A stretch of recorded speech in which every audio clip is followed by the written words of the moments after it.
Michael Shikha Niketan Higher Secondary Government Sponsored Co-ed English Medium School has taken an excellent initiative of teaching and make our students learn day-to-day lessons through audio and video in our YouTube channel. Teachers of all the subjects are working hard to enhance these online classes in the midst of this pandemic situation. It is a request to all the teachers, students and guardians to click the bell icon and subscribe our channel. Hello everyone, today we are going to start atomic nucleus of class 10. So, we know that the basic structure of an atom. There are neutrons, three subparticles of an atom are neutrons, protons and electrons. Electrons are revolving around the nucleus, and in the nucleus there are protons, they are positively charged particles, and the neutrons, they are negatively charged particles. So, all the protons and neutrons are held tightly in a small place in the nucleus. That place is known as nucleus. So, in the nucleus, as there is no charge in the neutron, only charged particles are protons. Charged particles are protons. So, two charged particles from Coulomb's law, we have got the idea that two charged particles repel each other. So, there is the force of repulsion between all the charged particles, between two of charged particles, and as there are so many protons inside the nucleus, there is a repulsive force. But so, the protons are not flying out from the nucleus. So, there is a force of repulsion, but they are not flying out from the nucleus. Why is this happening? This is happening because there is another attractive force present in the nucleus, that is known as nuclear force. That is known as nuclear force, and this nuclear force able to stabilize the repulsive force. So, basically that is why all the protons are held inside in a small space in the nucleus due to this strong attractive force. This is a strong attractive force. But what happens when this force cannot stabilize the repulsive force? We know we have got the idea of periodic table. In your chemistry, you have got the idea of periodic table. In the periodic table, we have seen there are so many elements are arranged. The heavier elements are atomic number, the element whose atomic number greater than 82 are the elements having atomic number greater than 82 are known as heavier element.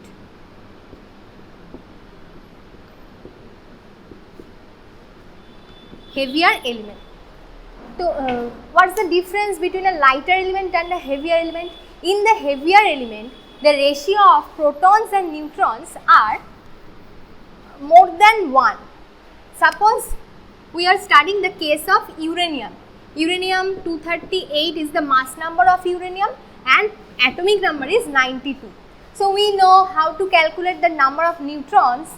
Neutrons is equal to mass number, that is 238, minus proton number, that is 92. So, the difference between mass number and protons gives the number of neutrons. Now, we will calculate the ratio of neutron and proton. The ratio of neutron and proton is 136 by 92. This is 2, 6, 2, 8, 246, again 2, 3, 4, 2, 23. So, this is 34 by 23 is greater than 1, and this is almost 1.5.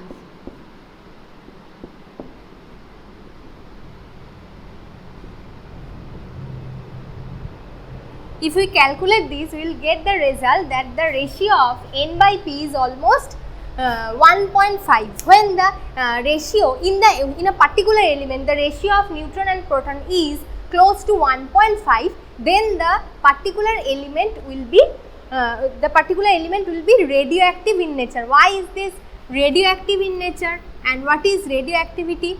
radioactivity means when the nucleus is not stabilized, when the arrangement inside the nucleus is not stabilized, the nuclear force and the repulsive force are not balanced by each other, then the nuclear force is more than the repulsive force. Then what happens? The nucleus becomes excited. This is the excited state of nucleus. Then it start emitting some rays. Those and these rays are emitted by the nucleus spontaneously. Then these rays are known as radioactive rays. When an excited nucleus, when the excited state of nucleus start emitting rays, they gives radioactive rays or radiation.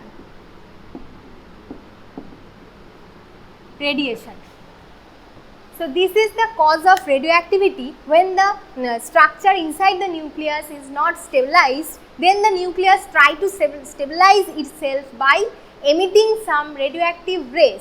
This is the cause of radiation, and the phenomena due to which the highly penetrating radiations are coming out from the excited nucleus is known as radioactivity. So today we will know about all the radioactivity phenomena. This is actually the radioactivity. So what are the now we will know about the radiations or the radioactive emissions, radioactive rays, you can say. There are 3 radioactive rays basically. So now you will know about that. So this radioactivity is a wonderful experiment discovered by Henry Becquerel in 1896.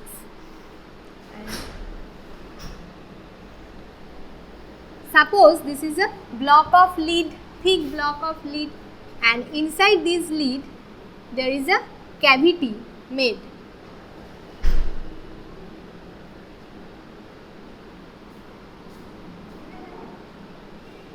Cavity is made inside the radioactivity, inside this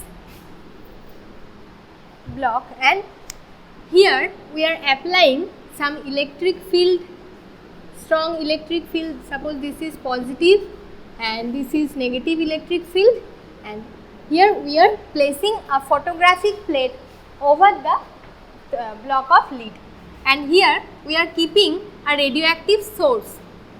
Suppose radium. This is a radioactive source. What are radioactive elements? So all elements are not radioactive. The elements which have the atomic number more than 82 or the elements which are heavier elements are known as radioactive elements. So some examples of radioactive elements are thorium, uranium, polonium, like these. These are radioactive elements. So we can take any of the radioactive elements inside the cavity of the block of lead. So now here a strong electric field is placed. So now you will see that the radioactive source is emitting some rays spontaneously, that means by their own. So one ray is moving to this side, one ray is coming and moving to this side, and another ray is just going straight to the photographic plate. So in the photographic plate there are 3 spots. So after a few minutes we will get 3 spots is generated in the photographic plate. So in the left side a dark spot is generated. Suppose this is A spot, this is B spot, and this is C spot. So in the left side a dark spot, in the middle there is a light spot, and here a medium spot is generated, very light, and this is dark spot, A, B, C. So the ray which is deflected toward the negative side of the electric field, here negative electric field, so the ray which is deflected toward negative side we must say that this ray is consisting of positively charged particles. That means the ray at A is positively charged. The ray which got deflected toward the positive side, that means that ray must consist some negatively charged particle. So the spot C consisting negatively charged particle and the spot A consists of positively charged particle, and the ray which is deflected straight and which is not moving to any side is, that means there is it is not deflected by the electric field. That's why this is neutral charged particles, or neutral radiations consist some neutral elements. Okay. So after studying these phenomena, we have we can draw this conclusion that there are three types of rays. One is positively charged particles, that is known as alpha rays. Positively charged alpha rays, this signature is known as, this symbol is known as alpha. So this is alpha rays. Negatively charged particle is known as beta rays. This is the symbol of beta rays, and the neutral ray is known as gamma ray, or gamma ray emission. Okay. Now we will study the differential studies about alpha, beta, gamma rays. So what is alpha, what is beta, what is gamma? So we have to study the nature of alpha, beta, gamma. Alpha is basically helium nuclei containing 2 protons, and mass number of the nuclei is element is 4. So this is basically helium. Next, beta. Helium is the heavier particle, and we have seen the angle of deflection towards the negative side was less. Angle was deflection was less, so the particle was heavier. So beta is beta is a particle of less mass than alpha, and beta is basically electron. Beta is basically electron.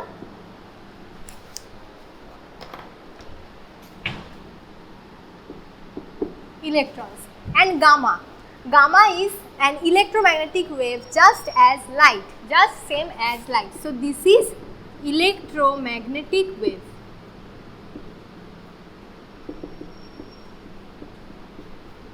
Now let's study about their mass.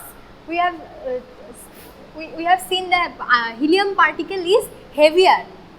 So this is mass of alpha particle. So we can write that maximum mass of beta particle is in between both of them. So medium, we can write medium, and mass of gamma particle is very small. So this is, its mass is minimum. I am writing in this method because in your examination this type of question arises that let's arrange the mass of the radioactive particles, radioactive rays in ascending order or descending order. So in ascending order, the mass will be gamma is less than beta is less than alpha. So this is the ascending order arrangement, and in the descending order it will be opposite, just this. So if you are asked to arrange the mass in ascending or descending order, it will be like this. So next, charge. Charge means alpha is positively charged particle, beta is negatively charged particle, as this is electrons, and gamma is neutral rays. Next, velocity. Mass of alpha is maximum, so its velocity will be less. Its velocity will be less than gamma, and the mass of gamma is minimum. As its mass is minimum, velocity is maximum, just same as light.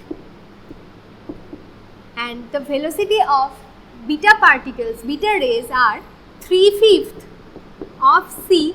C means velocity of light. So this is basically greater than alpha and less than gamma.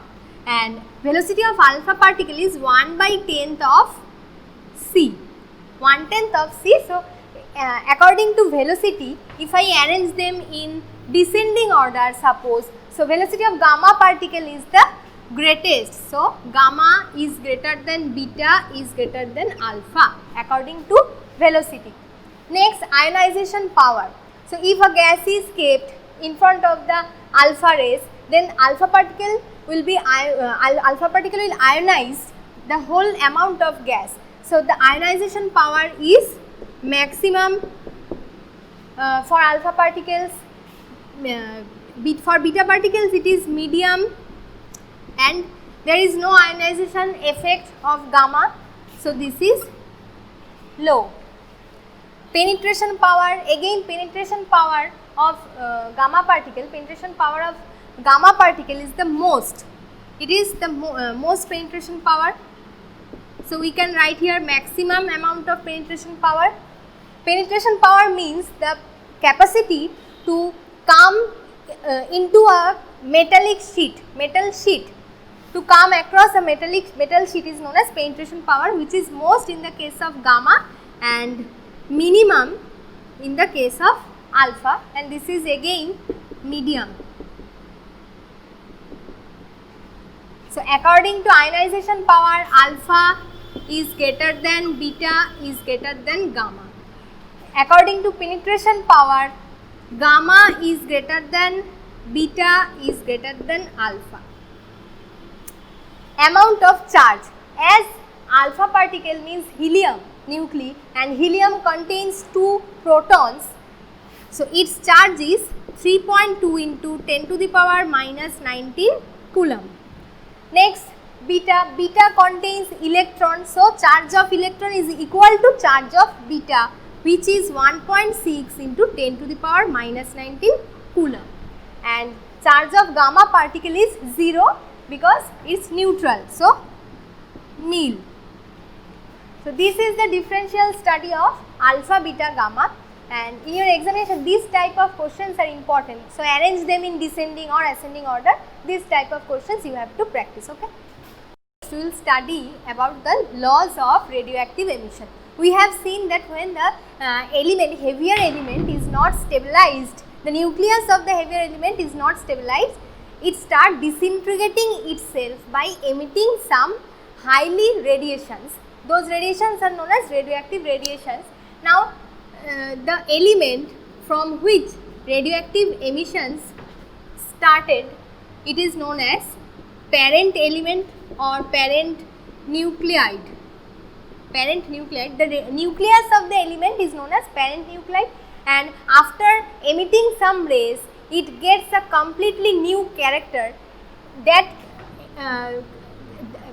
means a new element is generated, and the nucleus of that element is known as daughter element. Or daughter nuclide. When I am talking about nucleus, so it will be daughter nuclide. So, this is parent element, parent nuclide. After emitting some rays, that rays are alpha, beta, gamma. When alpha ray is emitted, that is known as alpha decay.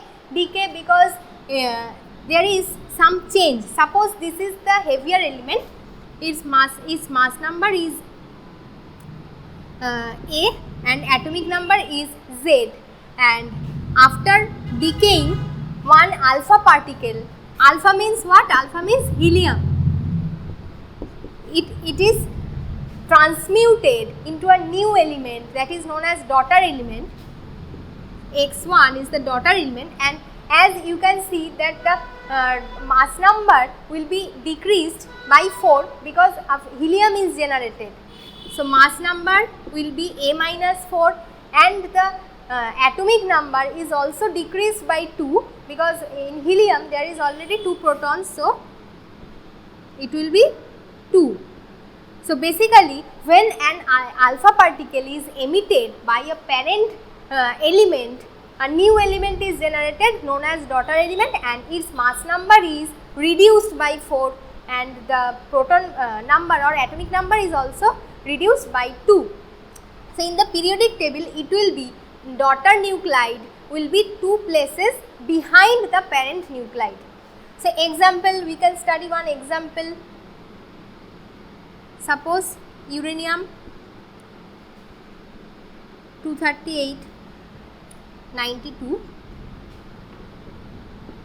on emitting, after emitting alpha particle. So we will not write these element, okay. We know that in decaying in alpha decay helium will be generated. So the mass number now will be 238 minus 4, so it will be 234 and the atomic number will be 90. So 234 90 is thorium. So thorium is generated from uranium on decaying one alpha particle. So it's not that only one alpha particle is emitted and this is the permanent nuclide now. We can also see that this is also a heavier element, so it may be disintegrated in some other elements also. So radioactivity is basically a spontaneous process and all the radioactive elements will continue this process until and unless the element is not stabilized, the beta decay. During the beta decay, what happens inside the nucleus? A neutron changes into proton and electron. Neutron, that means neutrally charged particle, it generates proton and electron, okay. So number of neutrons inside the nucleus, number of nucleons are same, because we know that mass number means basically sum of neutron and proton. One neutron is reduced but another new proton is generated. So total n minus 1 but p plus 1. So basically this is n plus p. So mass number is remain unchanged. Mass number is unchanged due to the beta decay. And what is beta here? Beta means electron. Beta means electron. So during the beta decay, the mass number of the daughter nuclide and the parent nuclide will be same, but a new proton is generated. So there will be change in atomic number. So if this is the parent nuclide having mass number A and proton number Z, for decaying beta particle, beta means electrons, for decaying beta particles in the daughter nucleus, daughter nuclide, there will be no change in mass number because proton and neutrons, sum of proton and neutrons same, but there will be change in proton. One proton will be added. So basically the element daughter nuclide will be one place further from the parent nuclide in the periodic table, okay. In the periodic table it will be one place further, one place away. Suppose take an example, Na, we know the atomic mass of sodium is 11 and mass number is 23. When it is when a beta particle is emitted, an electron is generating and new element, that's mass number will be same. So mass number will be 23 but atomic number will be 12. So in the periodic table, which element has the atomic number 12? This is magnesium. This is magnesium. So this is the change during the beta decay. So in your examination, this type of fill-in questions arises in the fill in the blanks, like fill in the blanks or a question mark is given. In objectives, this type of questions arise, that parent nuclide is given and the radioactive ray is given, alpha, beta or gamma, that is given, and you have to write here the parent nuclide. Sometimes you have to write the mass number or atomic number. So this type of questions comes. Next is gamma ray, gamma decay. Gamma decay. So we have discussed that gamma is a neutral charge particle. Gamma emission, gamma radiations consist of neutral charge elements. So whenever any daughter parent nuclide decay gamma particle, there is no change. Basically when the, here I have written a star, I have given a star because this is the excited state. So for getting a stabilized configuration, for getting a stabilized state, the nuclide, the parent nuclide is emitting gamma rays, which is basically an electromagnetic wave which is not taking away any mass or any charge from the parent nuclide. So, there is no change in the daughter nuclide due to gamma ray emission. Okay. So, this is only star and here is no star, that is the only difference. Okay. So, in the three types of decay, alpha, beta, gamma, in alpha decay, mass number increased by 4 unit, atomic number decreased, mass number decreased by 4 unit, atomic number also decreased by 4. In beta ray, there is no change in mass number, atomic number increased by 1, and in gamma ray no change. In gamma ray no change. Okay, these are the laws of radioactive emission. Today only I am keeping up to this, and in the next class you will study about the radioactive reactions or nuclear reactions which is happening inside the stars, inside the sun and all. Okay. Thanks for watching. Leave a like and comment. Subscribe. And do share the video among your friends.